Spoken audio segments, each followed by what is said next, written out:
আসসালামু আলাইকুম সুধী দর্শক, আমি ব্যারিস্টার এম.কে হাসান জানাই আপনাদেরকে শুভেচ্ছা, স্বাগত এনটিভির এই জনপ্রিয় অনুষ্ঠান আইন অধিকার থেকে।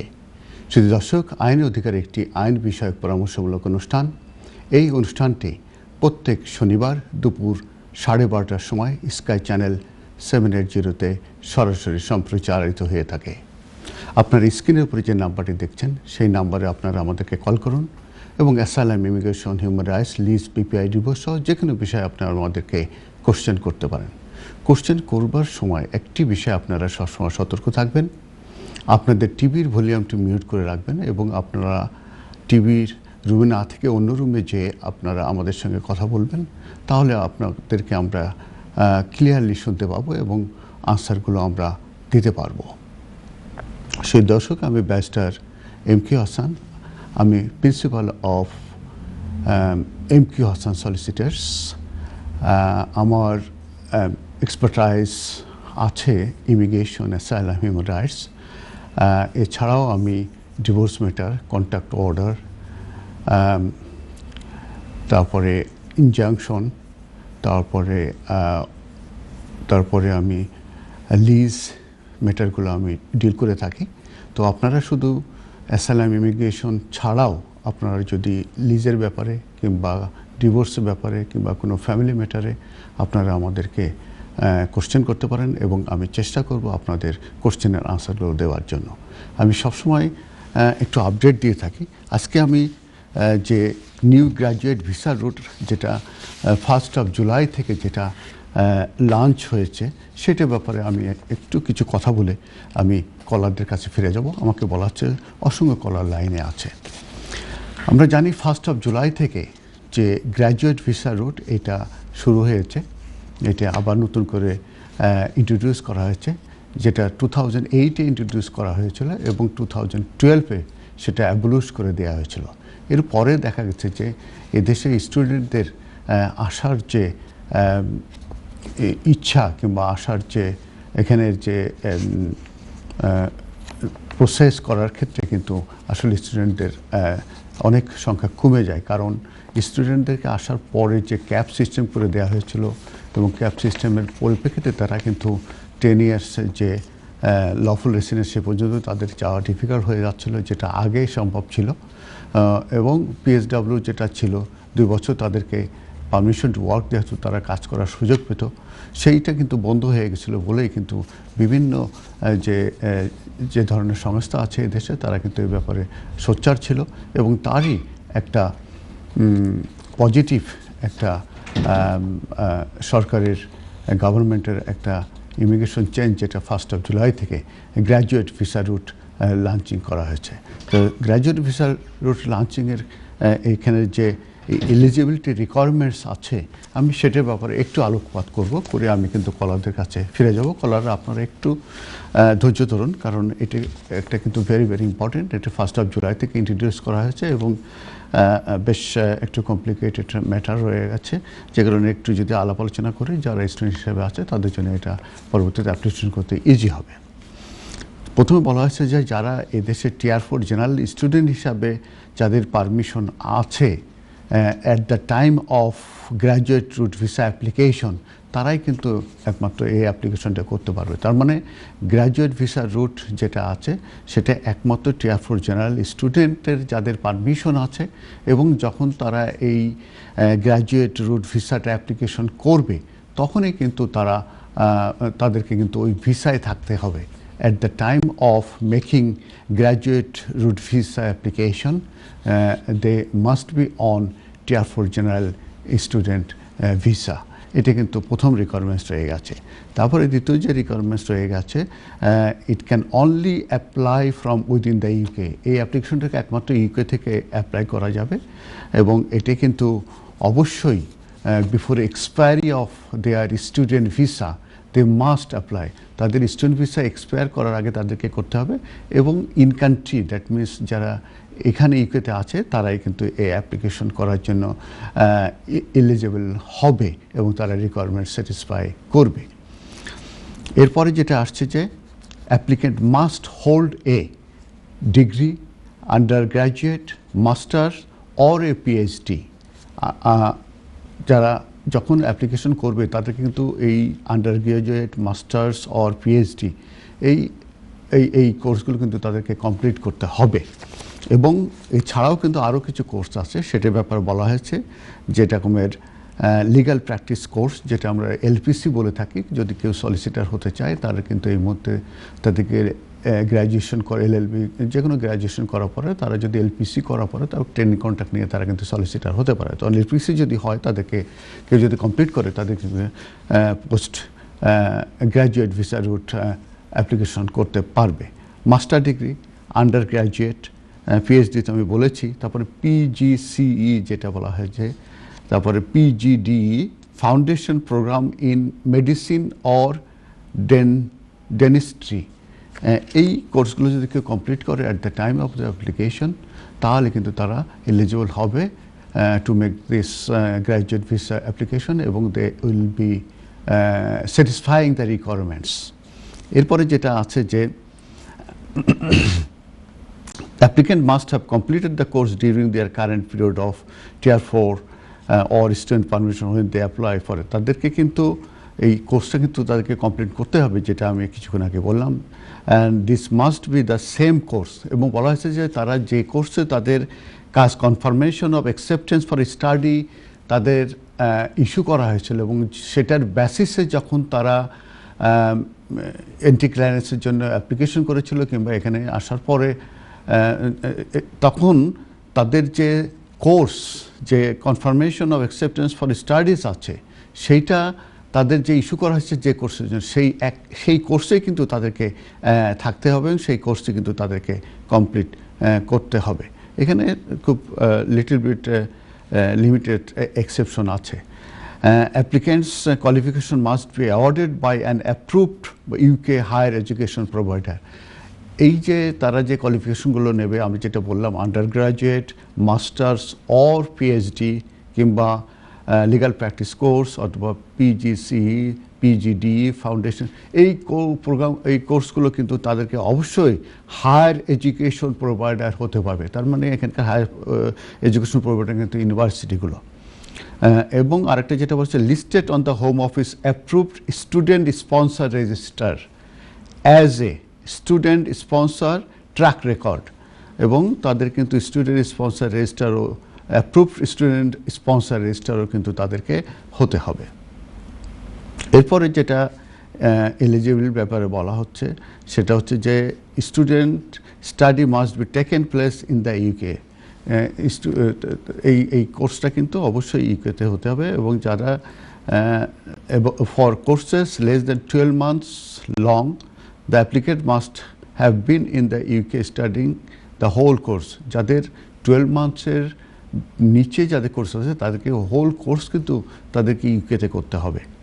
For a course of 12 months or more, the applicant must have been studying in the UK for at least 12 months. যদি 12 মাসের উপরের যদি কোর্স হয় তাদের কিন্তু অবশ্যই 12 months ইউকেতে কিন্তু কোর্সটা করতে হবে। তারপরে যেটা, student sponsor will need to notify the home office. হ্যাঁ, এখন কথা হচ্ছে যে যখন অ্যাপ্লিকেশনটা করবে তখন তাদেরকে কী কী ডকুমেন্ট কিংবা কী কী করণীয় করেছে। এখানে আগের যে অ্যাপ্লিকেশন করা হতো 2008 থেকে 2012 পর্যন্ত, সেইটার সঙ্গে কিন্তু এবারে কিন্তু একটা পার্থক্য রয়ে আছে। সেইটা মেন যে পার্থক্য যেটা, সেটাকে বলা হয়েছে যে স্টুডেন্ট স্পন্সর, তার মানে যে হায়ার এডুকেশনে সে পড়াশুনো করছে, তার যখন সেই স্টুডেন্টের যখন পড়াশুনো শেষ হবে, শেষ হওয়ার সঙ্গে সঙ্গে কিন্তু যা ওই যে student sponsor will need to notify the home office via the sponsor. ওই হায়ার এডুকেশন ইনস্টিটিউশন কিংবা যেটাকে বলা হচ্ছে স্টুডেন্ট স্পন্সর, যেটাকে বলা হচ্ছে একই জিনিস, কিন্তু একই ইনস্টিটিউশন, তারা কিন্তু via their sponsor license account that a sponsor student has successfully completed their degree on or before the date of their graduation application. তার মানে এটা দাঁড়াচ্ছে, তারা যখন কোর্সটা কমপ্লিট করার সঙ্গে সঙ্গে কিন্তু তাদের যে এডুকেশন ইনস্টিটিউশন আছে, স্পন্সর, স্টুডেন্ট স্পন্সর যাকে বলা হচ্ছে, তারা কিন্তু তাদের যে স্পন্সর লাইসেন্সের যে অ্যাকাউন্ট আছে সেটার মাধ্যমে কিন্তু হোম অফিসকে জানিয়ে দেবে, নোটিফাই করবে that that student has completed his course. এটা কিন্তু ভেরি ভেরি ইম্পর্টেন্ট। তাদের কোনো ইংলিশ ল্যাঙ্গুয়েজের কোনো রিকোয়ারমেন্টসের প্রয়োজন নাই। তারপরে ইংলিশ যেটা আমি বললাম ওটার কোনো প্রয়োজন নাই। তারপরে গ্র্যাজুয়েট আর আরেকটা জিনিস আছে যেটা কেউ যদি পিএইচডি করা হয় তাদেরকে কিন্তু 3 বছরের কিন্তু ভিসা দেয়া হয় পারমিশন টু ওয়ার্ক। আর যাদের আন্ডার গ্রাজুয়েট মাস্টার যদি থাকে এবং যেটা লিগ্যাল প্র্যাকটিস কোর্স এই ধরনের থাকলে তাদেরকে কিন্তু 2 বছরের ভিসা দেয়া হবে। এই ছিল মোটামুটি তারা কাজ করতে পারবে। তাদেরকে কিন্তু স্পন্সর লাইসেন্সধারী কোনো এমপ্লয়ার খুঁজে বের করার প্রয়োজন হয়, যে কোনো জায়গা গেলেই তাদেরকে কিন্তু কাজের পারমিশন দেয়া হবে। এই ছিল মোটামুটি এলিজিবিলিটি রিকোয়ারমেন্টস। আর ভিসার ক্ষেত্রে অ্যাপ্লিকেশন কস্ট কত সেটা আমি একটু বলে দেবো। এটা £700। The graduate visa application fee is £700। আর হেলথ সারচার্জ কিন্তু সবসময় লেগে থাকে। আমরা জানি প্রত্যেক বছরের জন্য কিন্তু 624, 1 বছরের জন্য 624, 2 বছরের জন্য 624 × 4। এখন কথা হচ্ছে যে তাদের ডিপেন্ডেন্ট কিংবা স্পাউসদের ক্ষেত্রে কি বলে দেয়া হয়েছে। এখানে যেটা বলা হচ্ছে যখন অ্যাপ্লিকেশন করবে তার ওই স্টুডেন্টের যদি ডিপেন্ডেন্ট স্পাউস যদি এখানে থাকে এবং আন্ডার এজ 18 যদি চিলড্রেন থাকে then they can apply at the same time, এবং সেই ক্ষেত্রে যে কিন্তু তাদেরকে কিন্তু ওই 2 বছরের ভিসা দেয়া হবে এবং তারা কিন্তু ওই স্পাউস কিন্তু এখানে কাজের পারমিশন কিন্তু থাকবে।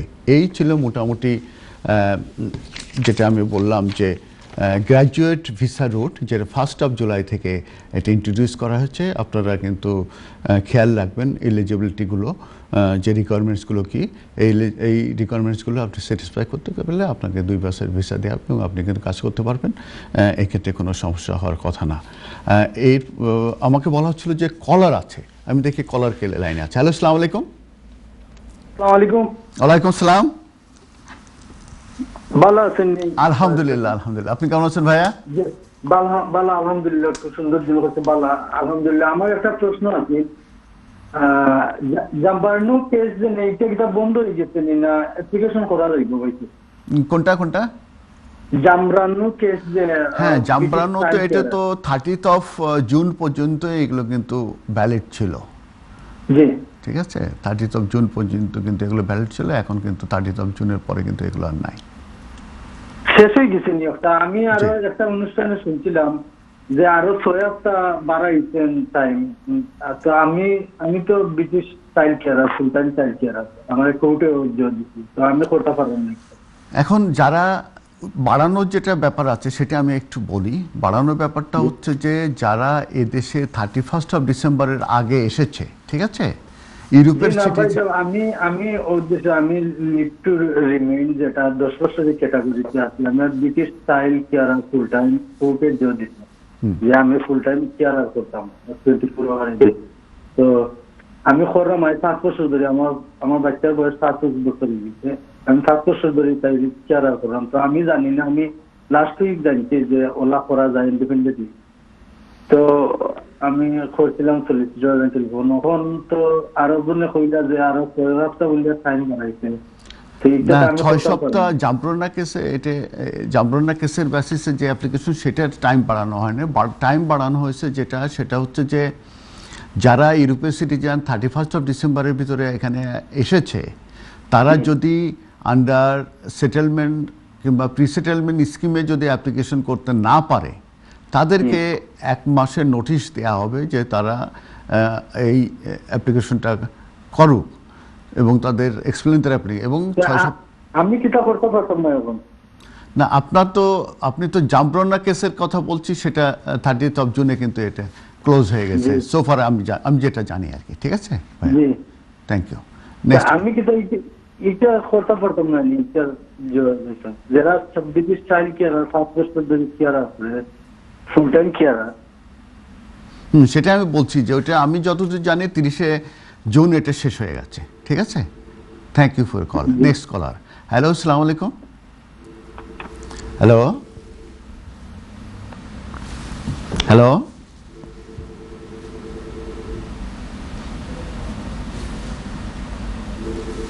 ওকে, তো আমি যেটা বলছিলাম যে কলারকে আমরা হারিয়ে ফেলেছি, তা আমাদেরকে একটা ব্রেকে যেতে হবে, আমাদের বেশি সময় নেই, তো এখন আমরা কল নিব না। আমি যে গ্র্যাজুয়েট ভিসা রুট, যেটাকে পিএসডাব্লিউ বলা হতো, সেটা সম্পর্কে একটু বলে আমরা ব্রেকে চলে যাব। ব্রেকের পরে এসে আমরা আবার কিন্তু কল নেব। তা গ্র্যাজুয়েশন ভিসা রুটের ব্যাপারে আমি যেটা বললাম সেটা যে এটা কিন্তু 1 জুলাই থেকে এই অ্যাপ্লিকেশনটা করা যাবে, এবং তাদের কিন্তু আন্ডার গ্র্যাজুয়েট কিংবা মাস্টার্স যাদের থাকবে কিংবা পিএইচডি লেভেল তারা, কিংবা লিগ্যাল প্র্যাকটিস কোর্স, কিংবা তারা কিন্তু অ্যাপ্লিকেশনটা করতে পারে। আমাকে একটা ব্রেকে যেতে হচ্ছে, ব্রেকের পরে আবারও দেখা হবে। সে পর্যন্ত আমাদের সঙ্গে থাকুন। আপাতত আল্লাহ হাফেজ। আসসালামু আলাইকুম দর্শক, আবারও শুভেচ্ছা, স্বাগত এনটিভির এই জনপ্রিয় অনুষ্ঠান আইন অধিকার থেকে। সেই দর্শক, আমি সবসময় একটা কথা বলে থাকি, আপনারা যখন কল করবেন তখন আপনাদের টিভির ভলিউমটি আপনারা মিউট করে দেবেন, এবং আপনারা টিভির রুম থেকে অন্য রুমে যেয়ে আপনারা আমাদের সঙ্গে ফোনে কথা বলবেন, তাহলে আমরা আপনাদের কথা শুনতে পাবো এবং আপনাদেরকে আমরা উত্তর দেওয়ার চেষ্টা করব। স্ক্রিনের উপর যে নাম্বারটি দেখছেন, এই নাম্বারটিতে আপনারা আমাদেরকে কল করতে পারবেন, এবং asylum, immigration, human rights, lease, PPI, divorce সহ যে কোনো বিষয়ে আপনারা আমাদেরকে কোশ্চেন করতে পারেন। আমি ব্যারিস্টার এম কে হোসেন, আমি principal solicitor of M K Hossain solicitors, এবং আমার প্রায় 25 বছর এই আইন পেশার সঙ্গে আমি জড়িত আছি, এবং অ্যাসাইলাম, ইমিগ্রেশন, হিউম্যান রাইটস ছাড়াও কিন্তু আমি ডিভোর্স ম্যাটার ডিল করে থাকি, প্লাস আপনাদের যে ফ্যামিলি ম্যাটার আছে, কন্ট্যাক্ট অর্ডার, ইনজাংশন অর্ডার সহ অন্যান্য ম্যাটার, সেগুলো আমি ডিল করে থাকি। তাছাড়া কমার্শিয়াল প্রপার্টি যেগুলো আছে, আপনাদের যে লিজ কেনাবেচা হয়, যে রেস্টুরেন্ট কেনাবেচা হয়, কিংবা কোনো কমার্শিয়াল প্রপার্টির যে লিজ থাকে, সেগুলো যখন ট্রান্সফার হয়, সেই সব ম্যাটারগুলো কিন্তু new lease, licence to assignment, equity transfer, এইসব ম্যাটারগুলো আমি ডিল করে থাকি। অতএব আপনারা এইসব ম্যাটারও যদি আপনাদের কোনো কোশ্চেন থাকে তাহলে আপনারা আমাদেরকে কোশ্চেন করতে পারবেন, এবং আমি আমার সাধ্যমতো চেষ্টা করব আপনাদের উত্তর দেওয়ার জন্য। দেখা যাক কলারকে লাইনে আছে। হ্যালো, আসসালামু আলাইকুম। হ্যালো, ওয়ালাইকুম আসসালাম। কেমন আছেন? ভালো আছেন? আলহামদুলিল্লাহ, আপনি কেমন আছেন ভাইয়া? জি আলহামদুলিল্লাহ ভালো। স্যার, আমি এদেশে এসেছিলাম 2009 ভিজিট ভিসায়। 2000? তো 2009 ভিজিট ভিসায় এসেছিলাম, তারপর ওভারস্টের। জি। তো 2013 সালে আমি একজন ব্রিটিশ হোয়াইট মেয়েকে বিয়ে করে 10 ইয়ার্স রুটে ভিসা পেয়েছি। 10 ইয়ার্স রুট সেটেলমেন্ট ভিসা পেয়েছেন, গুড, কংগ্রেচুলেশন। Thank you. তো 10 বছর রুটের ভিসার মধ্যে আমার 2টা এক্সটেনশন হয়ে গেছে অলরেডি। কংগ্রেচুলেশন। তো আমার যখন সেকেন্ড এক্সটেনশন করতে দেব, তখন আমার ওয়াইফের ফ্যামিলির সাথে একটু প্রবলেম হয়েছিল। প্রবলেম হওয়ার কারণে বিশেষ করে আমার ওয়াইফের ফ্যামিলির তরফ থেকে চাচ্ছিল না আমাদের সম্পর্কটা থাকুক। তো আমার অ্যাপ্লিকেশনের ঠিক মাসখানেক আগে এই ঘটনাটা ঘটে। তা আমি বাধ্য হয়ে ঘর ছাড়তে আর কি, মানে ওরা আমাকে বের করে দেয় ওর ফ্যামিলির থেকে। তো আমি অ্যাপ্লিকেশনের সময় আমার ওয়াইফ আমাকে ডকুমেন্টস তেমন দিতে পারে নাই, সিগনেচার করে, যার কারণে আমার অ্যাপ্লিকেশন পেন্ডিং ছিল অনেকদিন। ফার্দার ডকুমেন্ট চাওয়া হয়েছিল হোম অফিস থেকে, তো পরে রিফিউজ হয়ে যায় আমার ভিসাটা। তারপর আমি সময় আপিল রাইট পাই। আপিল রাইটের পাওয়ার পরে আমি এটা প্রমাণ করতে সক্ষম হই কোর্টে যে আমার ওয়াইফ আমার সাথে ঠিক আছে, কিন্তু তাদের ফ্যামিলির তরফ থেকে আমাকে মিশতে দিচ্ছে না, দেখা করতে দিচ্ছে না, যার কারণে আমার সিগনেচার দিতে পারিনি বা ডকুমেন্ট দিতে পারিনি। আমার কাছে কিছু প্রুফ ছিল, কারণ আমার ওয়াইফের আগের ঘরের একটা ছেলে ছিল, সে আমাকে মারার চেষ্টা করেছিল, যেটার কারণে আমি পুলিশকে ফোন দিয়েছিলাম, ওটার এভিডেন্স ছিল আমার কাছে। তো ওইটার ভিত্তিতে কোর্ট আমাকে ভিসা দিয়ে দেয়, আমি আপিলে উইন করি। তো সেটা হচ্ছে 2020 সাল থেকে। প্রায় 1 বছর আমরা আলাদা, এখন পর্যন্ত আলাদাই থাকি, কিন্তু আমার ওয়াইফের সাথে আমার লুকিয়ে দেখা করতাম আমার ফ্রেন্ডের বাসায় বা ওর ফ্রেন্ডের মাধ্যমে, কারণ আমি ওর সাথে সরাসরি যোগাযোগ করতে পারতাম না, ওর ফোন নম্বর সবকিছু চেঞ্জ করে ফেলা হয়েছিল। জি। তারপর কোশ্চেন কি ভাই? গত 5 মাস আগে আমার ওয়াইফ মারা গেছে। Very sad.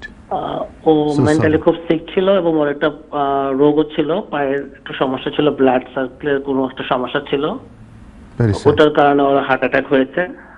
সে মারা যায়। তো মারা যাওয়ার পরে দীর্ঘ 1 বছর আমরা আলাদা আছি, কিন্তু আমাদের লুকিয়ে দেখা হতো। আমার কোনো এভিডেন্স নাই ওর সাথে যে আমি সম্পর্ক ঠিক আছে বা আমি ফাইন্যান্সিয়াল হেল্প করছি। জি জি। তো এমত অবস্থায় আমি লয়ারদের সাথে যোগাযোগ করি। ওনারা আমাকে সাজেস্ট করলো যে তুমি ব্রিক পার্টনার রুটে আইএলআর এর জন্য অ্যাপ্লাই করতে পারবে। কি কি কোন অ্যাপ্লিকেশন? Brick partner route. ও, ব্রিফ পার্টনার রুট, ওকে। জি, আইএলআর এর জন্য অ্যাপ্লাই করতে পারবো। তো জি, জি। আমি আমার কাছে যতটুকু ডকুমেন্ট ছিল আমি সেসব ডকুমেন্টে ব্রিক রুটে আইএলআর অ্যাপ্লিকেশন করেছি গত 1 মাস আগে। আমার বায়োমেট্রিক হয়ে গেছে গত সপ্তাহে। তো এমন অবস্থায় স্যার আমি জানতে চাচ্ছি আমি কতটুকু সম্ভাবনা আছে এবং এটা কতদিন লাগতে পারে। এখন যেটা হচ্ছে ওই ভিসার যেটা রিকোয়ারমেন্টস, সেটা হচ্ছে যে ম্যারেজ সাবসিস্টিং থাকতে হবে, তারপরে আপনার একসঙ্গে যে থাকছেন সেইভাবে ওই অ্যাপ্লিকেশন তো করার সময় ডকুমেন্টগুলো চেয়েছিল, ঠিক না? আমি যেগুলো বলছি আমি মোটামুটি আগের যতটুকু ছিল ডকুমেন্ট আমি সব দিয়েছি আমাদের সেম অ্যাড্রেসে দিতে পেরেছেন না, এবং পরবর্তীতে আমি যে লাস্ট 1 বছরে দিতে পারিনি কিছুই। গুড। আর সেটা হচ্ছে যে যখন কোর্টে গেছিলেন তখন কোনো স্টেটমেন্ট দিয়েছিল আপনার ওয়াইফ? ফার্দার ডকুমেন্ট যখন চাওয়া হয়েছিল ওয়াইফ তখন ওই স্টেটমেন্টে সাইন করে দিয়েছিল, তার স্টেটমেন্ট ছিল। আমার মনে হয় যে there is a good chance আপনার যদি 1 বছর আপনারা একসঙ্গে ছিলেন সেই ডকুমেন্টগুলো যে আপনি দিতে পারেন, দুজনে যে একই বাসায় ছিলেন, তারপরে আপনার 1 বছর না আগে আমরা আপনার 8 বছর ছিলাম, 8 বছরের সমস্ত ডকুমেন্টই দিয়েছি। ও গুড, ভেরি গুড। তাহলে ওই ডকুমেন্টগুলো আপনি দিয়ে দেন। স্টেশনের পরে 1 বছর মানে 2020 আমার পুরো সালটাই। জি জি, তা ওই ডকুমেন্টগুলো দিয়ে দেন। তারপরে কোর্টে যে গেছিল সেইগুলো দিয়ে দেন। আর আপনি একটা ভালো একটা স্টেটমেন্ট তৈরি করেন, পুরো কাহিনীটা সুন্দর করে লিখতে হবে, একেবারে 8 বছর আগে থেকে শুরু করে কি হয়েছে সমস্ত ডিটেলস দিয়ে আপনি স্টেটমেন্ট দিয়ে সিগনেচার দিয়ে আপনি এটা অ্যাপ্লিকেশনের সঙ্গে সাপোর্টিং ডকুমেন্ট হিসাবে দিতে পারেন। এবং আপনি যে ডকুমেন্টগুলো দিয়েছেন সেগুলো ঠিক আছে, এবং আপনার লয়ার আমার কিছু বন্ধু এবং আমার কলিগরা আমার হয়ে কিছু চিঠি লিখে দিয়েছে যেটা আমি অ্যাপ্লিকেশনের সাথে সাবমিট করেছি। That is also helpful, that's great. আর আমি যেটা অ্যাডভাইস করব যে অন টপ অফ আপনি একেবারে প্রথম তার সঙ্গে দেখা থেকে শুরু করে এবং কোর্টে যাওয়া থেকে শুরু করে আপনার স্ট্যাটাস পাওয়া থেকে শুরু করে পুলিশ ডাকা থেকে শুরু করে কি ঘটনা ঘটেছিল সে দেখা করতে পারেন নাই, আপনারা যদিও বা আলাদা থাকতেন, but your marriage is substitute, যেহেতু আপনারা যোগাযোগ করতেন, একে অপরকে সাপোর্ট করতেন, একে অপরকে ভালোবাসতেন, অতএব এই জিনিসগুলো কিন্তু ইম্পর্টেন্ট। তো একটা ভালো একটা স্টেটমেন্ট তৈরি করে আপনি কিন্তু এটা সাপোর্টিং ডকুমেন্ট হিসেবে কিন্তু দিতে পারেন। আমি জানি না কাভার লেটার কতটুকু লিখেছে, এখন দিতে পারবো আমি নাকি? হ্যাঁ, শুনেন, ডিসিশনের আগ পর্যন্ত আপনি যে কোনো এভিডেন্স যে কোনো ডকুমেন্ট দিতে পারেন, এবং খেয়াল করে দেখবেন অনেক সময় ডিসিশনের আগে কিন্তু ওরা অনেক ডকুমেন্ট চায়, ঠিক আছে? তো আমার যেটা অ্যাডভাইস হবে, যদি আমি আপনার কাছে ডিল করতাম, আমি আপনার কাছে একটা প্রপার একেবারে প্রথম দেখা থেকে শুরু করে একবার অ্যাপ্লিকেশন পর্যন্ত যা কিছু হয়েছে সমস্ত কিছু একটা স্টেটমেন্ট তৈরি করে সেটা আপনাদের সিগনেচার দিয়ে আমি এই অ্যাপ্লিকেশনের সঙ্গে দিলাম, এবং দ্যাট স্টেটমেন্ট, এই আপনার ফ্যাক্টসটা কিন্তু আপনার কেসের জন্য ভেরি ভেরি ইম্পর্টেন্ট। অ্যান্ড আমার যেটা মনে হয় ইনশাল্লাহ লাইকলি এটা সাকসেসফুল হবে। গুড লাক, এবং সরি যে আপনার ওয়াইফ এভাবে মারা গেছেন। দোয়া করবেন আপনি? অবশ্যই, অনেক অনেক দোয়া করি আপনার জন্য, আপনার ওয়াইফের জন্য দোয়া করি, উনি বেহেশতে নসিব হন, এবং আপনি আমাদের জন্য দোয়া করুন। থ্যাংক ইউ ভাই। জি অবশ্যই, অনেক ধন্যবাদ। Next caller. হ্যালো, আসসালামু আলাইকুম। আসসালামু আলাইকুম। ওয়ালাইকুম আসসালাম। আপা কেমন আছেন? হ্যাঁ, ভালো। আপনার কোশ্চেন? আমার একটা প্রশ্ন, ওই যে ইউরোপিয়ান কিতা একটা করা জামরান না কিতা লো, এটা যেমন ধরেন আমরা যে স্পাউস ভিসায় আইছি, মানে ইউরোপটা কি না কোন দেশটা কি এটার লাগি, মানে আমরা কিটা এটা করতে পারবো নি, মানে আমরা 10 বছরের রুটে এটা তো, হ্যাঁ, এটার ব্যাপারে একটা কেস ল আসছে, সেই কেসটা অবশ্য এটার পক্ষে ডিসিশনটা এসেছে, সেইভাবে কিন্তু লয়াররা আসলে কিছু কিছু কেস 30শে জুনের ভিতরে অ্যাপ্লিকেশনগুলো সাবমিট করে দিয়েছে। এখন 30শে জুনের পরে আর কিন্তু এই অ্যাপ্লিকেশনগুলো আর করতে পারবেন না। অতএব আপনি এখন যেটা বলছেন যে আপনি বাংলাদেশ থেকে আসছেন, আপনি spouse of A you citizen, তো জামব্রোনার কেসের আলোকে এবং রিসেন্টলি যে ডিসিশন এসেছে সেই রিসেন্টলি কেসের আলোকে আপনি হয়তো অ্যাপ্লিকেশন করতে পারতেন, যেটা হয়তো সুইচ ওভার করার সম্ভাবনা থাকতো, কিন্তু সেটা তো ডেডলাইন তো পার হয়ে গেছে আপা। অতএব আমি যতদূর জানি, যেহেতু বা কিছুক্ষণ আগে একজন বললেন যে 6 উইকস নাকি এক্সটেনশন হয়েছে, আমার জানা মতে 6 উইক এক্সটেনশন আমি জানি না, আমি দেখি নাই কোথাও। তো আমি যতদূর জানি যে এই জাম্পরনার এবং নতুন যে কেস লয়ের বেসিসে যে অ্যাপ্লিকেশনগুলো 30শে জুনের ভিতরে হয়ে গেছে। তো আপনি যদি মনে করেন যে না আমি এক্সপ্লেনেশন দিয়ে কিংবা রিজনিং দিয়ে অ্যাপ্লিকেশন করতে যাই, this is up to you.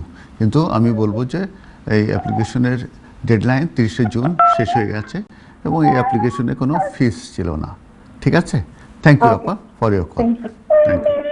Next caller. Hello, আসসালামু আলাইকুম। হ্যালো, আসসালামু আলাইকুম। ওয়ালাইকুম সালাম। যে আমার একটা বোন তার ডোমেস্টিক ভায়োলেন্স হয়েছে, যে তাই আল্লাহ খান একে ডিপোজ প্রসেসিং করটা, এখন তার যে হাজবেন্ড তার সাইন ওন দিন না, এখন তানতে কিলা খান পাওয়া যায়।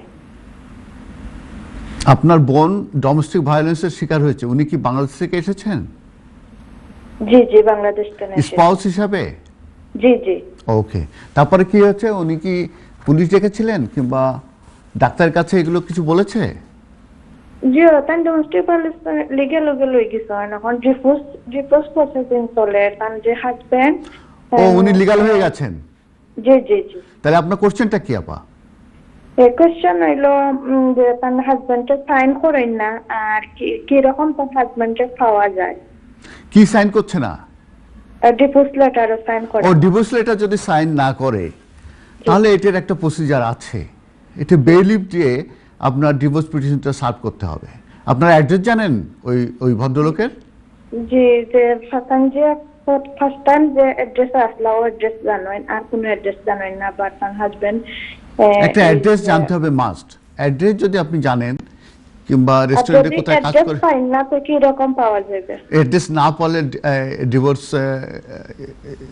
করার করা ডিফিকাল্ট হয়ে যায়। আরেকটা অপশন আছে, সেটা হচ্ছে নিরুদ্দেশ হয়ে যাওয়ার একটা গ্রাউন্ড। আপনার কি গ্রাউন্ড আছে আমি জানি না, কারণ 5টা গ্রাউন্ডে ডিভোর্স হয়। একটা আনরিজনেবল বিহেভিয়ার, অ্যাডাল্টারি, নিরুদ্দেশ হয়ে যায়, ডিজার্টেশন বলে। তো আপনার একটা ডিজার্টেশন পড়তে পারে, সে যদি নিরুদ্দেশ হয়ে যায়, তারপরে সেই গ্রাউন্ডে যদি দেন তাহলে এক ধরনের যদি সাইন করে না তাহলে অটোমেটিক কি ডিভোর্স আসবে? না না, অটোমেটিক্যালি এদেশে ডিভোর্স হবে না। সেটার জন্য আলাদা অ্যাডিশনাল প্রসিজার আছে, আলাদা এক্সট্রা প্রসিজার আছে। সেই প্রসিজারটা আপনাদের, এটা কি কোনো লয়ার ডিল করছে? জি জি, লয়ার ডিল। তাহলে ডেফিনেটলি আপনার লয়ার এসব ব্যাপারে জানে। আমি জানি না আপনাদের রিজনিংটা কি। বললাম না 5টা গ্রাউন্ডে ডিভোর্স দেওয়া যায়: অ্যাডাল্টারি, আনরিজনেবল বিহেভিয়ার, তারপরে 2 বছর সেপারেশন, তারপরে কেউ যদি নির্দেশ হয়, বুঝতে পারছেন? এই ধরনের গ্রাউন্ডগুলোতে ডিভোর্স। এখন আপনারা কোন গ্রাউন্ড নিয়েছেন আমি জানি না। যে গ্রাউন্ড নেবেন সেই অনুযায়ী এটা কিন্তু পরবর্তীতে কাজগুলো হবে। অতএব আপনার লয়ারের কাছে ফিরে যান, যে আপনারা ভালো করে বোঝেন। অবশ্যই আপনার লয়ার ডেফিনেটলি স্কিল কিংবা এক্সপিরিয়েন্স, উনি আপনাদেরকে প্রপার গাইডেন্স দেবেন। ঠিক আছে? কারণ আমি যেহেতু ডিভোর্স পিটিশনটা দেখি নাই এবং রিজনিংটা কী সেটাও আমি জানি না, অথবা আমাকে পরবর্তীতে। তবে কেউ যদি নিরুদ্দেশ হয় সেটাও সম্ভব। কেউ যদি ওই অ্যাকনলেজমেন্ট সার্ভিসের যদি রিপ্লাই না দেয়, বেলিফের মাধ্যমে সার্ভিস করে, সেটাও সম্ভব। তবে অল্টারনেটিভ কিছু আছে, একটু সময় বেশি লাগে, এটা সম্ভব। ঠিক আছে? Thank you for your call আপা। Good luck, good luck. Next caller. Hello, আসসালামু আলাইকুম। হ্যালো হ্যালো, আসসালামু আলাইকুম ভাইয়া। ওয়ালাইকুম আসসালাম। কেমন আছেন ভাইয়া? আছি, ভালো আছি ভাইয়া। আমি একটা কোশ্চেন করব। প্লিজ করুন। আমি দেশে বিয়ে করে আসছিলাম, বুঝতে পারছেন? জি। তো আসার পরে আমার 2 বছরের ভিসা দিছিল। জি। তো এখন আমার হাজবেন্ডের সাথে আমার মানে ওয়াইফের সাথে আমার মানে বলতেছে না। জি। বুঝতে পারছেন? জি জি। তো এখন আমার হাজবেন্ডে যে ওয়াইফে যে আমার 2 বছরের ভিসা ওটা ক্যান্সেল করে দিয়েছে। ক্যান্সেল করে দিয়েছে? আচ্ছা আচ্ছা। এখন আমি কি করতে পারি? আপনার কোনো বাচ্চা আছে? না জি না। ও, আসলে কি জানেন, আপনি যে স্পাউস হিসাবে এসেছেন, এটা আপনার বেসিসটা হচ্ছে আপনার ম্যারেজ এবং আপনার ওয়াইফ। এবং উনি স্পন্সর করে আপনাকে নিয়ে এসেছেন, উনি ইনকাম দেখিয়েছেন 18,600 দেখে উনি নিয়ে এসেছেন। যদি আপনার ওয়াইফের সঙ্গে যদি কোনো সম্পর্ক না থাকে এবং যদি আপনার ওয়াইফ যদি ভিসা ক্যান্সেল করে দেন, তাহলে আপনার জন্য সিরিয়াস প্রবলেম, ডেঞ্জার। তো যে কারণে তো আপনার যে সিচুয়েশন আছে, এই সিচুয়েশনে আন্ডার রুলস আর তেমন কোনো সম্ভাবনা কিংবা তেমন কোনো অপশন নাই। কিন্তু যেটা আপনি করতে পারেন যে সব কিছু এক্সপ্লেন করে দিয়ে আপনি অ্যাপ্লিকেশন করতে পারেন আন্ডার হিউম্যান রাইটস, এবং সেটার সাকসেস কতটুকু আই এম ইন ডাউট, আমি জানি না কতটুকু। এই তাছাড়া কিন্তু আন্ডার ইমিগ্রেশন রুলস আপনার জন্য এখন যদি আপনি যদি ক্যান্সেল হয়ে গেলে তো ডিফিকাল্ট, ভেরি ডিফিকাল্ট। এখন ক্যান্সেল হয়েছে অলরেডি, হোম অফিস থেকে চিঠি পাঠাইছে। এটা আপনার জন্য খুবই প্রবলেম হয়ে গেল। এই সিচুয়েশনে অ্যাডভাইস করা ভেরি ডিফিকাল্ট। তারপরে আপনি যে কোনো একজন লয়ারের সঙ্গে সামনাসামনি যেয়ে দেখা করে কিছু একটা উদ্যোগ নেন। ওরা বলছে আগস্টের কয় তারিখ, মানে তাহলে তো ধরেন আমি যে বাসায় থাকি ওরা এক্স মারবে ডেফিনেটলি। এর ভিতরে আপনাকে হয় সুইচ ওভার কোনো অন্য কোনো ভিসায় যদি যেতে পারেন সেটা চেষ্টা করেন। যদি পারেন যে ওয়াইফের সঙ্গে আবার যদি মিলার চেষ্টা করেন নেগোসিয়েশন করে, তাহলেও সেটাও ভালো হয়, সেটাও একটা অপশন। ওয়াইফের সঙ্গে যদি আবার নেগোসিয়েশন করে আবার অ্যাপ্লিকেশন করলে হয়তো ভিসা দেবে, যদি বা ক্যান্সেল হয়ে গেছে সেটাও সম্ভব। আবার অন্য কোনো ভিসায় যদি সুইচ ওভার করতে পারেন, স্টুডেন্ট ভিসা কোথায়, সেটাও আপনি চেষ্টা করতে পারেন। আর থার্ড অপশন হচ্ছে যে আপনি কোনো হিউম্যান রাইটসের বেসিসে অ্যাপ্লিকেশন করতে পারেন, কিন্তু অ্যাপ্লিকেশন রিফিউজ হওয়ার সম্ভাবনা থাকবে। এই অপশনগুলো ছাড়া আমি আর তেমন কোনো আন্ডার রুলস স্ট্রেট ফরওয়ার্ড কোনো অপশন আপনার জন্য নাই। কারণ আপনার বেসিস হচ্ছে আপনার ওয়াইফ, আপনার ম্যারেজ, সেই স্পন্সর করে এনেছে, সেই স্পন্সর যদি উইথড্র করে নেয়, then you are in trouble, you are in danger. ঠিক আছে? Okay, thank you, good luck ভাই। আশা করি আপনি কোনো কিছু ফাইন্ড আউট করবেন আপনার এই সিচুয়েশনে। আপনার জন্য দোয়া রইল। থ্যাংক ইউ ভাই, thank you. Next caller. Hello, আসসালামু আলাইকুম। আসসালামু আলাইকুম। ওয়ালাইকুম আসসালাম। ভাইয়া থ্যাংক ইউ, আপনার প্রোগ্রাম দেখলাম। বাট আমার দুইটা কোয়েশ্চন আছে, আমার ফোনটা রাখা বাদে আপনি আনসারটা দিবা প্লিজ, আপনার কাছে রিকোয়েস্ট হইল আমার। আচ্ছা, আমার অ্যাপ্লিকেশন আমি করছি যে এই দেশ প্রায় 30 বছর কাগজ দিছি আমি, এভরি ইয়ার্সের কাগজ দিছি আমি, স্কুলের কাগজ দিই, সবটা দিছি। কি কাগজ দিছেন বুঝতে পারছি না। 13 ইয়ার্সের 30 বছরের কাগজ দিছি। ও 30 বছর আপনি এদেশে এসেছেন এবং থাকছেন, সেই বেসিসে অ্যাপ্লিকেশন করেছেন। জি। ওকে, দেন তাহলে আমার মেইন সমস্যা হলো আমি দেশ আসছি 1977-এ, আমি আর এখন যে বাপটা কি আসলাম, আমি শিকার জব নেই তারা। এই জায়গাটা আমি বুঝতে পারলাম না, কি আর একটু বলেন না। আমি এই দেশে আইসি 1977-এ, জি, মানে আমার হুফারে আমি আব্বা ডাকি আইসি, বুঝছেন না, আমার ফ্যামিলি দেশ নাই। আচ্ছা, এর বাদে আমি বাংলাদেশ 2010 মেরিট করছিলাম গিয়ারি, আমার ওয়াইফের লোকে বেড়াল লাগা বাদে তারা ইয়া দিছে আমি অন্যজনকে বাপ ডাকি দেশে আসছি। আমার বিষয় তারা ক্যান্সেল করেছে, আমিও তারা বলছি যে হ্যাঁ আমি আসছি। বাট এখন কু হইলো আমি অ্যাপ্লিকেশন করছিলাম, করার বাদে লাস্ট টাইম কোর্টে আর কি আমার কইছে যে তোমার কাগজ কিছু মিসিং আছে, এর লাগে তোমার আমরা একটা মানলাম না, হয়ে রিকুজ করছে। এর বাদে ওখান আমি সম্পূর্ণ কাগজ মিলাইয়া প্রায় 30 বছরের কাগজ দিছি আমি, এভরি ইয়ার সরে আমি একটা দুইটা তিনটা চারটা মনে করি প্রত্যেক বছর 30 বছরের কাগজ দিছি, তারা দিয়ে অ্যাপ্লিকেশন করছি। প্লাস আমার মেরিট আছে ওখান, আমার ওয়াইফ লিগ্যাল ব্রিটিশ, আমার টান্ডেও হারাইছে, আমি খেয়েছো হারাইছে ওখান আরবার নতুন আমার 1 মাস হয়েছে, আমার নতুন বেবি হয়েছে, বেবিরও ফাস্টফুড আমি ব্রিটিশ ফাস্টফুড বানাই দিছি। খুব ভালো, খুবই ভালো। ব্রিটিশ ফাস্টফুড বানাই দিচ্ছি আমি, কালকে আমি নিজে হোমসও আপলোড করে দিছি। আমি নিজেও হোমসও আপলোড করে দিছি। আমার ফিঙ্গারপ্রিন্ট নেওয়ার ধরো 1 মাস 1.5 মাস হয়ে গেছে ফিঙ্গারপ্রিন্ট নেওয়ার। তখন আমার ওটাতে খিতা হইতে পারে, আপনি আমার এটা জানাইবা। আপনার কেসে খুবই মেরিট আছে ইনশাল্লাহ, যেহেতু ব্রিটিশ বাচ্চা আছে, 30 বছরের যে ডকুমেন্টগুলো সেগুলো আপনি দিয়েছেন, ঠিক আছে?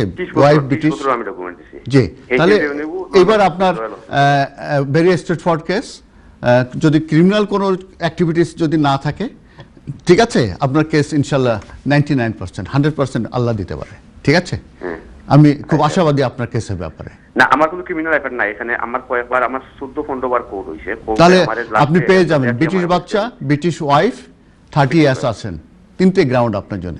ব্রিটিশ বাচ্চা এনাফ। সব ফাস্টফুড তারা দিয়েছি আমি, তারা যে শিকার জবাব দিয়েছি, আমার কোর্ট হোমসে কইছিল তার প্রিজন সেন্টেন্স দেওয়া দরকার, হে জানি আইছে কোর্টে কইছে অলরেডি। কবে অ্যাপ্লিকেশন করেছেন ভাইয়া? জি, অ্যাপ্লিকেশন কবে করেছেন? অ্যাপ্লিকেশন করছি নিয়ারলি 2 মাস হয়ে গেছে। কোনো অসুবিধা নেই, ওরা 6 মাস সময় নেয়। ঠিক আছে, আপনার এবার হয়ে যাবে ইনশাআল্লাহ, দোয়া রইল ইনশাআল্লাহ। Thank you for call. সেই দর্শক, আমাদেরকে এখন একটা ব্রেকে যেতে হচ্ছে। ব্রেকের পরে আবারও দেখা হবে ইনশাআল্লাহ। আমাদের সঙ্গেই থাকুন, এনটিভির সঙ্গেই থাকুন। আপাতত আল্লাহ হাফেজ।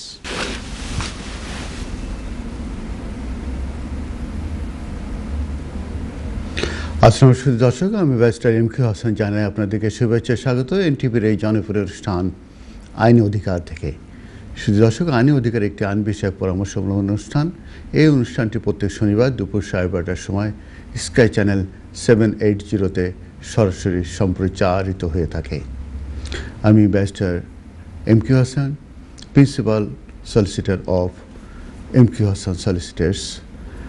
আমি শুধু ইমিগ্রেশন, অ্যাসাইলাম, হিউম্যান রাইটস নয়, এছাড়াও কোনো কমার্শিয়াল প্রপার্টি কিংবা যে কোনো ফ্যামিলি ম্যাটার, এছাড়াও অন্যান্য যে কোনো ধরনের ম্যাটার যদি থাকে, আপনাদের কোনো ইনকোয়ারি থাকলে অবশ্যই আপনারা আমাকে কোশ্চেন করতে পারেন এবং আমি আপনাদের কোশ্চেনগুলোর আনসার দেওয়ার চেষ্টা করব। এখন দেখা যাক কলার কি লাইনে আছে। হ্যালো, আসসালামু আলাইকুম। হ্যালো, আসসালামু আলাইকুম। ওয়ালাইকুম আসসালাম। আমি একটা জিনিস জানতে চাচ্ছিলাম, একটু কমপ্লেক্স আমার জিনিসটা হচ্ছে যে আমি 2011-তে এখানে আসি সেপ্টেম্বর মাসে। জি। আমি আসছি হচ্ছে আমার ওয়াইফ স্কলারশিপ পায় ইউনিভার্সিটিতে, বার্মিংহাম ইউনিভার্সিটিতে। আমি আর আমার 2 বাচ্চা ডিপেন্ডেন্ট হিসাবে আসি। আমার বাচ্চা খুব সিরিয়াস অসুস্থ হয়ে যাওয়ার পর ও হাসপাতালে ভর্তি ছিল 3.5 মাস। একটা খুব জটিল রোগ আইডেন্টিফাই হয়, বাংলাদেশে যেটা ট্রিটমেন্ট সম্ভব না। তো আমরা 2000 যখন মানে ভিসা শেষ হওয়ার আগে আমি অ্যাপ্লাই করি এক্সটেনশনের জন্য, গ্রাউন্ড আমার বাচ্চার অসুস্থতা। তো হোম অফিস এটা রিফিউজ করে। আপনি কি ভিসায় আসছিলেন? সরি, কি ভিসায় আসছিলেন? Student dependent. আমার ওয়াইফ হচ্ছে স্টুডেন্ট, আমরা হচ্ছে স্টুডেন্ট ডিপেন্ডেন্ট। আচ্ছা, বুঝতে পারছি, ঠিক আছে। আচ্ছা, তারপরে যখন রিফিউজ হয় আমরা আপিল রাইট পাই, আপিল করি, আপিল অ্যালাউড হয়। তো ওটার এগেনস্টে আবার হোম অফিস আপার কোর্টে আপিল করে, ওখানে আবার আমি ওই একটা কেস রেফারেন্স আমি লস করি। তো ইন দ্য মিন টাইম আমি মানে জুডিশিয়াল রিভিউর জন্য প্রিপেয়ার হচ্ছিলাম। আমি একটু মিসলিড হয়েছিলাম একটু আমার সলিসিটরের জন্য। সে বলছিল যে আমাদের 3 মাস সময় আছে, আমরা 3 মাসের মধ্যে আপিল করব। তো যখন আমি সেকেন্ড অপিনিয়ন নিতে যাই তখন আরেকজন সলিসিটর বলেন যে অলরেডি আমি টাইম বার হয়ে গেছি, কারণ 14 দিন সময় ছিল আমার আপিল করার। তো যা কোর্ট পরে অ্যালাউ করে আমি এটাকে কন্টিনিউ করি। জুডিশিয়াল রিভিউতে রিফিউজ হয়, তখন আমার ব্যারিস্টার চেম্বার হিয়ারিং করে এবং চেম্বার হিয়ারিং এ জাজ, সিনিয়র জাজ, উনি কনভিন্সড হন। উনি বলে হ্যাঁ কেস চলতে হবে, নতুন করে আর্গুমেন্ট রেডি করার জন্য বলেন। যখন আমি আর্গুমেন্টের জন্য ডেট পড়ে তখন হোম অফিস আমার কাছে ফিরে আসে, এসে বললেন যে তুমি তোমার কেসটা উইথড্র করো, আমরা এটাকে রিভিউ। এখন রিভিউ করতে ওরা রিভিউ করে আমাকে 10 ইয়ার্স প্যারেন্টাল রুটের ভিসা দেয় এবং তারা রেফারেন্স দেয় আমার ওই ফার্স্ট অ্যাপ্লিকেশনের, যেটা 2012-তে আমি করছিলাম। এখন আমার প্রশ্নটা হচ্ছে যে আমি 10 ইয়ার্সটা কাউন্ট করব কিভাবে? কারণ ইন দ্য মিন টাইম আমি যদি কোর্টের কথা দেখি ওখানে কিন্তু আমার একটা ব্রেক হচ্ছে। আপনি কি বুঝতে পারছি? হ্যাঁ, আমি বুঝলাম। আপনি এখন কি অ্যাডভাইস চাচ্ছেন আমার কাছে? আমি এখন 10 ইয়ার্সটা আমি কাউন্ট করে আমি যখন 10 ইয়ার্স রুটে আমি অ্যাপ্লাই করব লিভ টু ইয়ার জন্য, পিআরের জন্য, সেটা কবে করব আমি? আমার 10 ইয়ার্সটা কাউন্ট হবে কবে থেকে? আপনি যেটা বলছেন আপনার সমস্ত ক্রোনোলজি আমার দেখতে হবে, যে আপনি কবে আসছেন, স্টুডেন্ট ভিসায় কবে অ্যাপ্লিকেশন করছেন, কোনো সময় কি আপনি ওভারস্টে হয়েছেন এর ভিতরে? না না, ওভারস্টে হয় নাই, সবকিছু প্রসিডিউর মতো ছিল। হ্যাঁ, কিন্তু যেখানে সমস্যাটা হচ্ছিল যে আমার পলিসিটা আমাকে যখন আপার কোর্টে আমি লস করি তখন জুডিশিয়াল রিভিউর জন্য আমার সলিসিটর আমাকে বলছিল যে আমাদের হাতে 3 মাস সময় আছে, 3 মাসের মধ্যে আমরা আপিল করব। কিন্তু আমি 3 সপ্তাহ যাওয়ার পর আমি একটা সেকেন্ড ওপিনিয়নের জন্য আরেকজন সলিসিটর কাছে যাই, তখন তারা বলে যে না, আপনার তো 14 দিন সময় ছিল, হ্যাঁ আপনার তো 3 মাস না, যেহেতু আপনি একটাতে লস করছেন, একটাতে উইন করছেন, আপনার ছিল 14 দিন সময়, আপনি তো অলরেডি টাইম চলে গেছে। এটা ডাইরেক্ট টু আপার ট্রাইব্যুনাল 14 ডেজের ভিতরে। জি, আপনার পরে সলিসিটর রাইট অ্যাডভাইস দিয়েছে। হ্যাঁ বলেন। হ্যাঁ, কিন্তু তো আপনি এখন তো আমরা এখন already আপনার একটু আমার থামাই, date আপনার হয়ে একটু গেছে। থামাই। হ্যাঁ, আপনি ওই 14 দিনের ডেডলাইন মিস করেছিলেন, ঠিক না? করে আপনি জেআরে জি। চলে গেছিলেন নাকি? জি জি জি, যে আচ্ছা। কোর্টে গেছি পরে তখন কোর্ট আবার continue করার জন্য। তখন আপনার তখন কি জেআর কন্টিনিউ করেছেন নাকি আপনি আবার ওই আপার ট্রাইব্যুনালে যে পারমিশন ওইটা করেছেন? কোনটা করছিলেন? না না, জেআর করছি।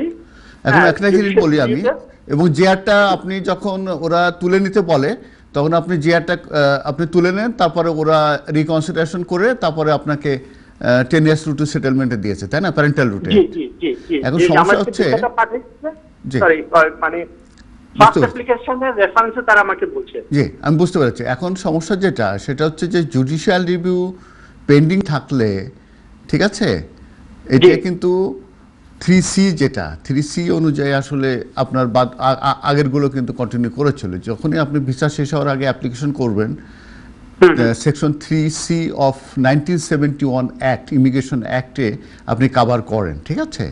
কিন্তু আপনার এখানে সমস্যা হয়ে গেছে, আপনার যাওয়ার কথা ছিল 14 ডেজের ভিতরে application for permission to appeal to the upper tribunal, direct upper ট্রাইব্যুনালে।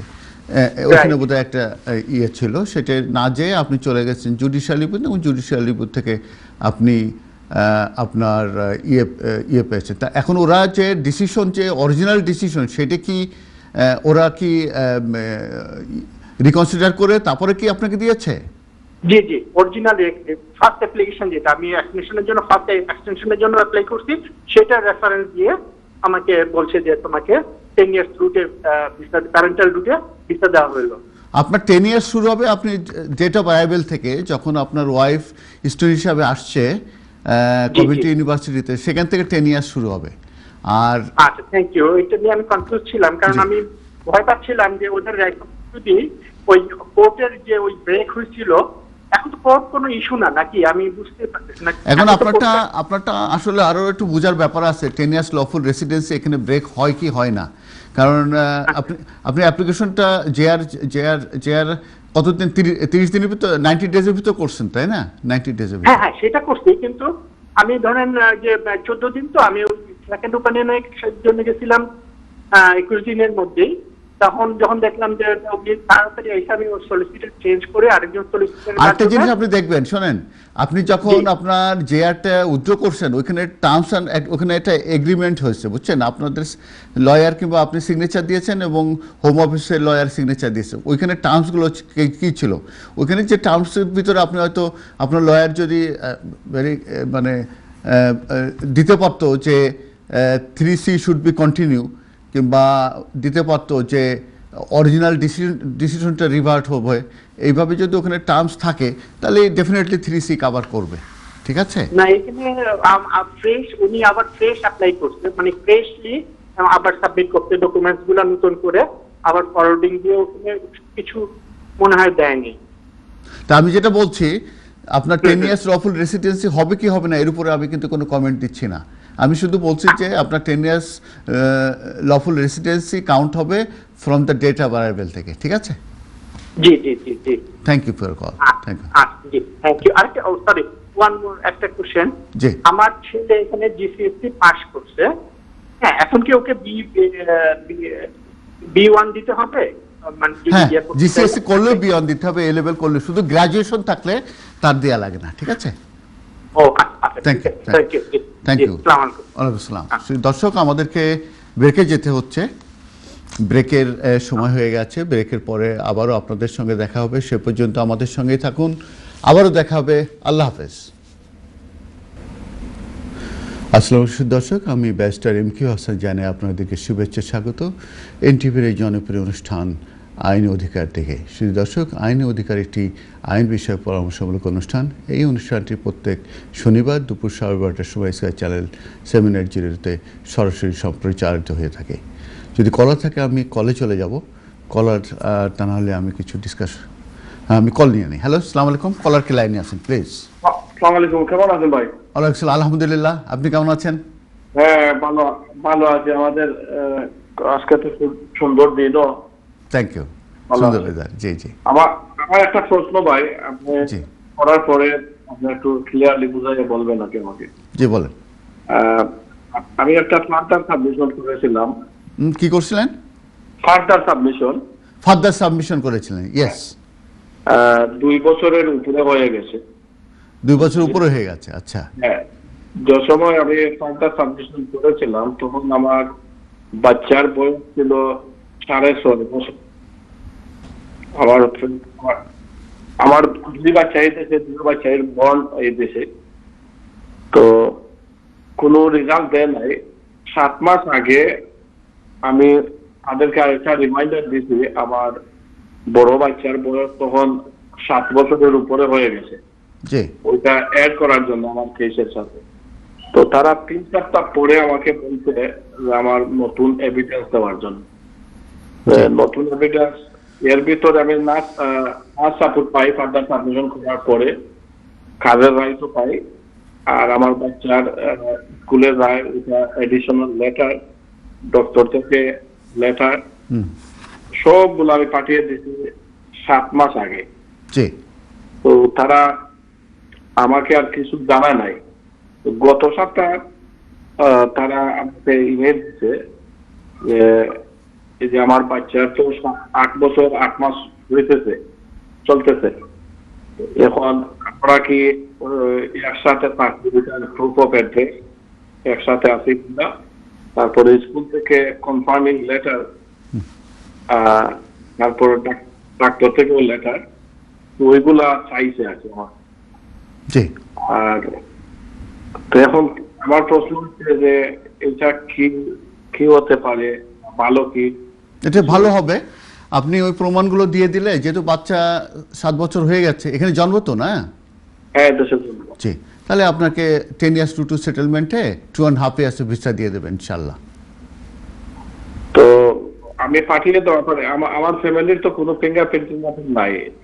এখন এটা যেটা হতে পারে, ওরা যদি মনে করে যে আপনার অ্যাপ্লিকেশন দিয়ে দেবে, তাহলে সেই ক্ষেত্রে ওরা ফিঙ্গারপ্রিন্ট নিতে পারে বায়োমেট্রিক কার্ডের জন্য। ঠিক আছে? তো তার বেশি লেট হওয়ার কথা না। না, কয় মাস হলো?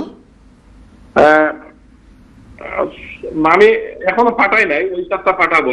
পাইতে 2-3 দিন আগে। না, পাঠাই দিয়ে আপনি 2-3 সপ্তাহ পর পর চেজ আপ লেটার লিখেন ওদেরকে, একটু ওদের তাড়ার উপর রাখেন, আপনার এটা হবে। এটা খুব ভালো কেস ইনশাল্লাহ। গুড লাক, গুড লাক, হয়ে যাবে ইনশাল্লাহ, আল্লাহ ভরসা। Next caller. হ্যালো, আসসালামু আলাইকুম। আসসালামু আলাইকুম। ওয়ালাইকুম আসসালাম। ভাইজান ভালো আছেন? আলহামদুলিল্লাহ, আলহামদুলিল্লাহ। আপনি কেমন আছেন ভাইয়া? জি আলহামদুলিল্লাহ। সুস্থ আছেন তো না? আলহামদুলিল্লাহ, আল্লাহ এখনো বাঁচিয়ে রেখেছে, এইটাই তো বড় বড় বড় পাওয়া। কি বলেন? আল্লাহর কাছে গ্রেটফুল। জি, আপনার প্রোগ্রাম আমি ফেসবুক থেকে দেখতেছি, বুঝছেন? ও, থ্যাংক ইউ ভাইয়া, থ্যাংক ইউ। আমি টিভিতে নাই। আচ্ছা, আমার একটা কোশ্চেন হইলো, আমার এক ছোট ভাই, জি, ওর ওয়াইফ আনাইছিল 2015 সালে। কি আনাইছিল? ওর ওয়াইফ স্পাউস ভিসা। আচ্ছা, স্পাউস ভিসায় ওয়াইফকে আনা হয়েছিল আমাদের ছোট ভাই। আচ্ছা, তারপর কি হলো? তারপর ওর ওয়াইফের ভিসা দিছিল 6 সপ্তাহের ভিতরে। জি। আসার পরে এক্সটেনশন হয়েছিল 2.5 বছর পরে। ওই সেলফ এমপ্লয়েড আর ওর কাজের ইয়ে দেখাইয়া, আর যে সময় প্রথম স্পাউস অ্যাপ্লাই হলো, সেম সেলফ এমপ্লয়েড আর কাজ দুইটা দেখাইছিল। জি জি।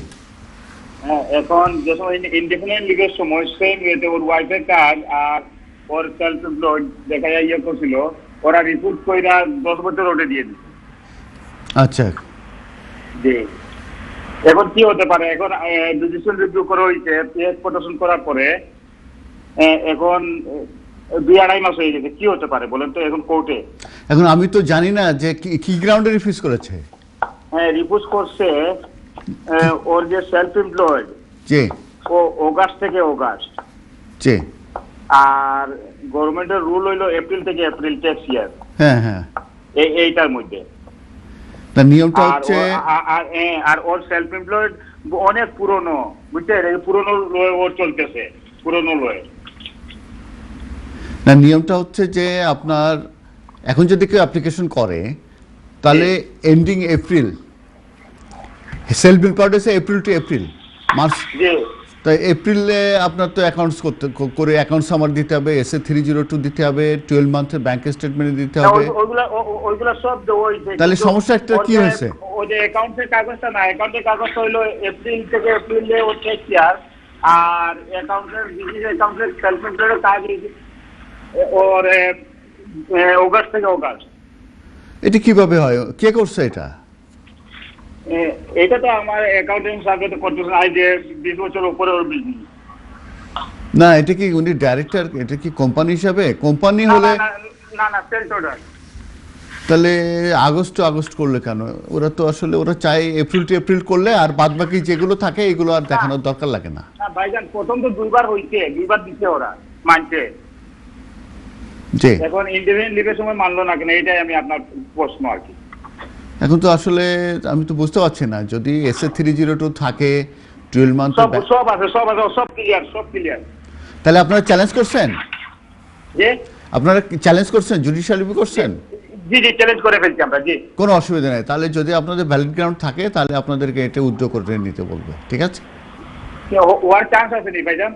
যে কোনটা হওয়ার চান্স আছে নি? আমরা সাপোর্ট পাওয়ার যদি আপনার ডকুমেন্ট ঠিক থাকে তাহলে অবশ্যই হওয়ার চান্স আছে। যেটা হতে পারে সব ক্লিন ভাইজান, সব একদম। তাহলে যেটা হতে পারে, তাহলে হোম অফিস আবার বলবে যে তোমরা উদ্যোগ করে নাও, আমরা রিকনসিডারেশন করবো। এটা হওয়ার সম্ভাবনা আছে। আর ওই যে আমাদের যে খরচ এক্সট্রা গেছে ভাইজান, ওইগুলা কি আমরা ক্লেম করতে পারবো? কোনটা? ওই যে এক্সট্রা যে আমাদের খরচ, এখন যদি ওরা যখন উদ্যোগ করতে বলবে তখন আপনার লয়ারকে বললেন যে কস্ট দাবি করতে। ওরা যদি আমরা দাবি করে আমরা কোর্টে সাবমিট করছি, গুড, কিন্তু ও কোর্টের অর্ডার না হলে কস্ট পাবেন না।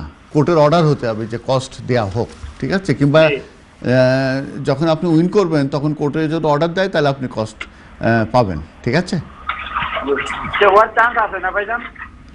আপনি যেভাবে বলছেন এটা তো হওয়ার কথা, কেন রিফিউজ করলে আমি বুঝলাম না। কারণ দুইবার ওরা এই পেজের উপরে দিছে, আর সেকেন্ড টাইম কেন দিল না, এটা আমাদের প্রশ্ন। না, সম্ভাবনা আছে আমার যতটুকু মনে হয়। থ্যাংক ইউ ফর কল ভাই, গুড লাক। জাজাকাল্লাহ, thank you. Next caller. Hello, আসসালামু আলাইকুম। হ্যালো, আসসালামু আলাইকুম। ওয়ালাইকুম আসসালাম। জি ব্যারিস্টার সাহেব, আমার কিছু একটা জিনিস জানার দেওয়া ছিল যে আমি আজকে 15 বছর ধরে প্রায় দেশে আছি।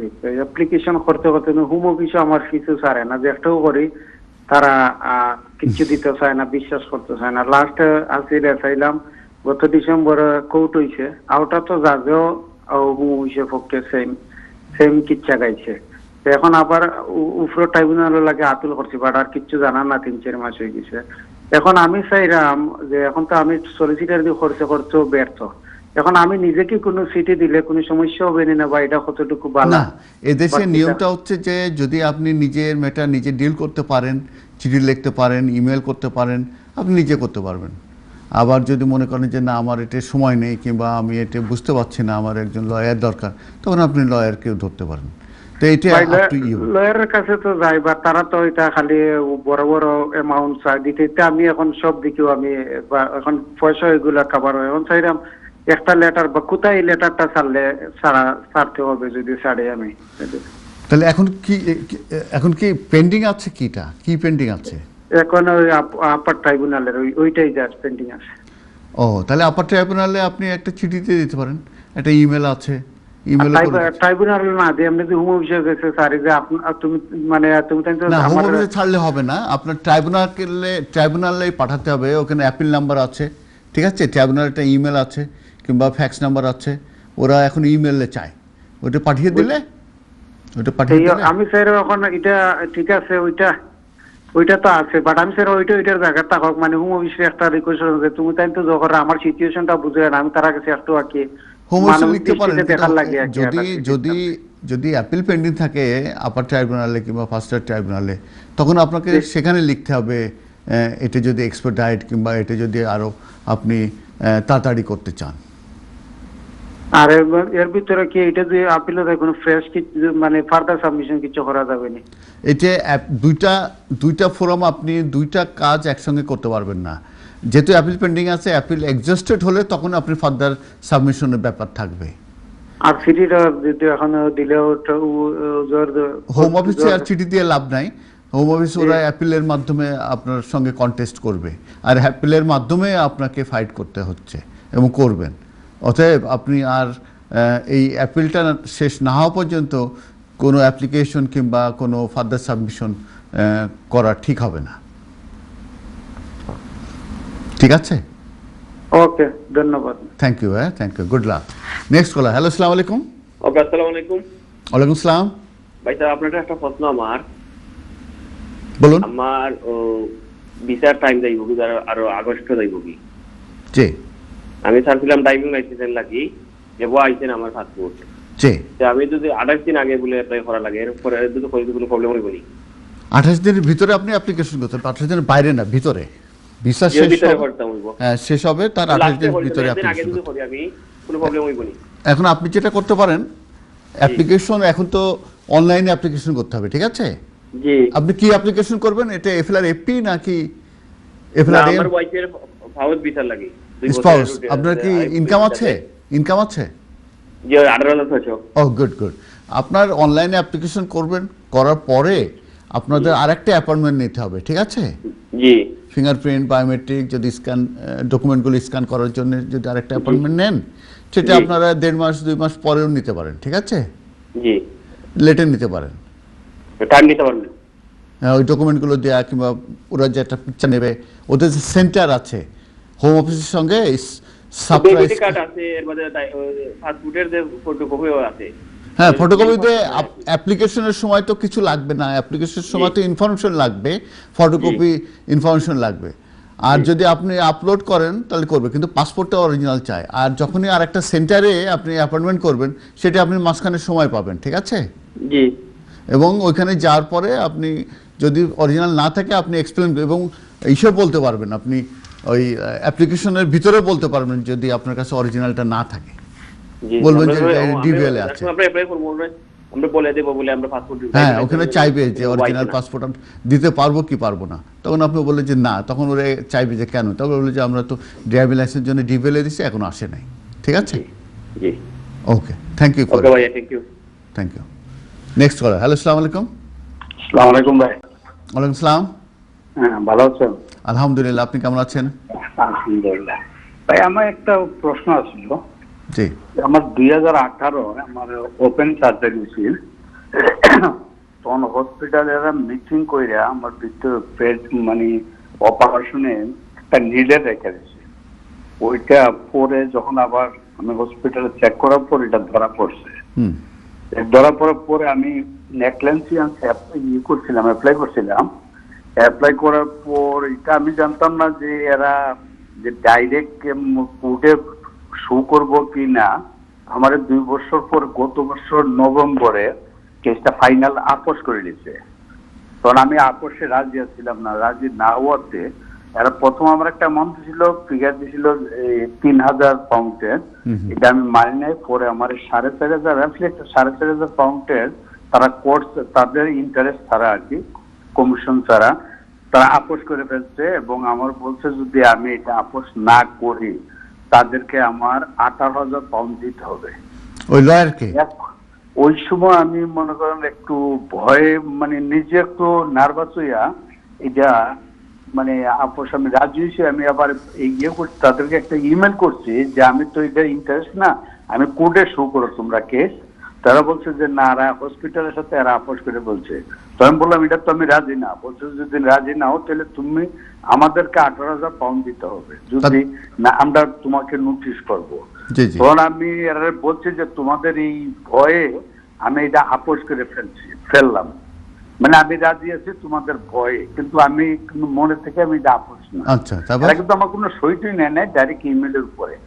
এখন ভাই এটা আমার 2018 ছিল, অপারেশনটা ছিল 2018 জুলাই 18 তারিখ। এখন কি আমার কোনো আপিল করার কোনো সুযোগ আছে বা করতে পারবো? মানে একটু যদি বলতেন যে টাইম আছে কিনা। কিন্তু আমার কিন্তু তারা হুমকি দিয়া এটা আমার রাজি করাইছে, যেটা যদি প্লিজ বলেন। এখন ঘটনা হচ্ছে যে যদি আপনি একটা এগ্রিমেন্ট হচ্ছে না, সেটা লয়ার সিগনেচার করছেন, আপনি করছেন? না, আমি কোনো সিগনেচার, প্রথম যখন কেসটা যখন স্টার্ট হয় তখন আমার সিগনেচার বাসায় এসেছিল, কারণ এই সময় তো আমি অপারেশন পেশেন্ট এবং আমি কোনো ট্রাভেলিং করতে পারি না, তখন এরা বাসায় আসছিল।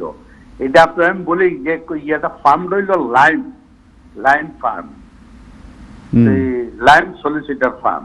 তো তারা বাসায় এসে আমার এগ্রিমেন্ট নিচ্ছে, সিগনেচার নিচ্ছে, অ্যাকাউন্ট নাম্বার টাম্বার সবকিছু প্রথমে নিচ্ছে, তারপরে শুধু যোগাযোগ তাদের সাথে টেলিফোনে হইতো বা এরা আমার ইমেল করতো বা লেটার পাঠাইতো বাসায়। এখন কি আমার প্লিজ কি আমার ডেট আছে, আমি কি আপিল করতে পারবো? এটার কোনো অপশন আসেনি সিভিল কোর্টে। এখন আপনি এগুলো করে লাভটা কি আপনার? আপনি কিসের আশায় এগুলো করবেন এখন? না, এখন তো আমি তো এটা যে তারা যে আমার একটা অ্যামাউন্ট বুঝেন, একটা মানে 4,500-600 টাকা দিয়া তারা কেসটা আপোষ করে নিচ্ছে, তারা মনে হয় 7,000 টাকা উঠেছে। তো এটা তো আমার মনে হয় যে কেসটায় এইটাই যে আমার 2 জায়গায় অপারেশন হয়েছে, আরো ওপেন সার্জারির পরে যখন আমার নিডেলটা বাইট করে, নিডেলটা আর ইয়েটা ছিল 6 ইঞ্চ, তো 6 ইঞ্চ যখন 6 ইঞ্চি লম্বা, এরা আবার আমার হসপিটালে বলছে যে টেকনিক্যাল ডাক্তার ছাড়া এটা বাইর করতে পারবো না, 2 জায়গায় কাট করবো, এক জায়গায় যে ক্যামেরা ঢুকাইবো, আরেক জায়গায় নিডেলটা। এখন আমি যেটা বলি শোনেন, একবার আপনি নিশ্চয়ই ইমেল করেছেন কিংবা ওদের টেলিফোন কনভারসেশন করেছেন, আপনি ভুল করেই হোক মানে ইয়ে করেই হোক, ওদের প্ররোচনায় হোক, আপনি তো কনসেন্ট দিয়ে দিয়েছেন, এইখান থেকে আপনি আর ফেরত আসতে পারবেন না। আচ্ছা, এই জায়গাতে আপনি ফিরে আসতেন। এখন আরও 2টা অপারেশন হয়েছে, সেখানে যদি কোনো নেগলিজেন্স থাকে সেটার জন্য আলাদাভাবে আবার আপনি এনএসকে আপনি লয়ার ধরে আবার নোটিশ দেয়। একটা জিনিস মনে রাখবেন, ওরা যে ওদের যে কস্ট, যদি অনেক সময় এই অফারগুলো যদি না নেওয়া হয়, ওরা ওদের কস্টটা কিন্তু এনএচের কাছ থেকে নেবে। তখন আপনি যদি এই ওরা যেটা বলতে চাইছে, আপনি যদি এটা মীমাংসা না করেন, তাহলে ওই বিলটা আপনার উপর দেওয়ার চেষ্টা করছে। ঠিক আছে? এগুলো ভেরি কেয়ারফুল, এগুলো নো ইন নো ফিস থাকে, কিন্তু ভিতরে অনেক কিছু ওরা লিখে নেয়, তখন কিন্তু লোকজন বিপদে পড়ে। আচ্ছা, তো সেই কারণে আসলে খেয়ালও করা যায় না, টার্মস অ্যান্ড কন্ডিশন পড়াও হয় না।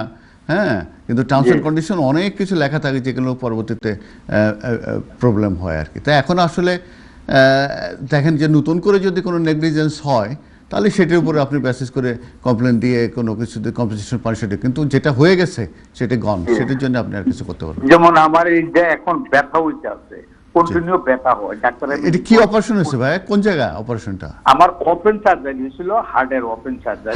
হার্টে? জি, বাইপাস হয়েছিল। তখন এইটার বাম সাইডে দিয়া, ঠিক বাম দিক দিয়ে তারা এই ইয়েটা নিডলটা ভিতরে ভুলে রেখে দিচ্ছে।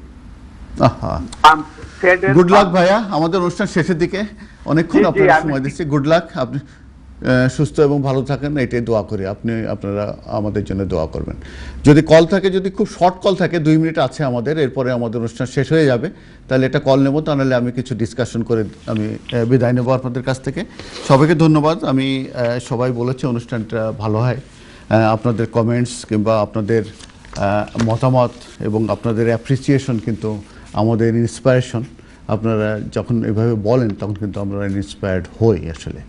তো চমৎকার চমৎকার কল আসে এবং সবাই আসলে কল, ছোট কল আছে, তাহলে একটু নিয়ে আমরা বিদায় নেব। হ্যাঁ, হ্যালো, আসসালামু আলাইকুম। হ্যালো, আসসালামু আলাইকুম। জি, শর্ট করে বলেন, আমাদের একদম সময় নেই হাতে। জি, একদম শর্ট কোয়েশ্চেন একটা। আচ্ছা, ওই এট দ্য মোমেন্ট ভিজিটের জন্য কি বাংলাদেশ কতটুক মানে ভিসা দেবে নাকি? বিকজ বাংলাদেশটা হচ্ছে এখন রেড লিস্টেড কান্ট্রি, তাই আমি জানতে চাচ্ছিলাম যে এট দ্য মোমেন্ট কি সঠিক টাইম কি ভিজিট ভিসার জন্য? এখন করলে যদি ভিজিট ভিসা দেয়, তাহলে এসে কিন্তু ওই যে 1750 পাউন্ড দিয়ে আপনার 10 ডেজ কিন্তু হোটেলে থাকতেই হবে। ঠিক আছে? এটা কোনো বিকল্প নাই। এই জন্য ওয়াইজ হবে যে যদি মনে করেন যে আপনি ফিনান্সিয়ালি সেটা সে অ্যাফোর্ড করতে পারবে, তাহলে অ্যাপ্লিকেশন করা যায়। অ্যাপ্লিকেশন করার জন্য কোনো সমস্যা নাই, অ্যাপ্লিকেশন করাও যাবে, ভিসাও দেবে। কিন্তু না, এখানে একটা জিনিস বলি শোনেন, উনি আসতে পারবেন না, উনি কিন্তু আসতে পারবেন না, একমাত্র ব্রিটিশ সিটিজেন ছাড়া আর কেউ আসতে পারবে না। উনি বাংলাদেশের সিটিজেন, উনি আসতে পারবে না। এখন ভিসা আসলে করার দরকার নেই, যখন এই রেড লিস্টেড যখন উইথড্র হবে তখন করেন, উনি এখন আসতে পারবেন না ভিসা দিলেও। Thank you for call. শুধু দর্শক সবাইকে ধন্যবাদ। আমাদের অনুষ্ঠান দেখার জন্য এবং আমাদেরকে কল করার জন্য, এবং তাদের প্রতি অ্যাপোলজি যাদের কল আমরা নিতে পারি নাই। ভবিষ্যতে আবারও দেখা হবে এবং প্রত্যেক শনিবারে এই প্রোগ্রাম হচ্ছে, আপনারা আসবেন, কল করবেন, আপনারা কিন্তু আমাদের এই অনুষ্ঠানের প্রাণ।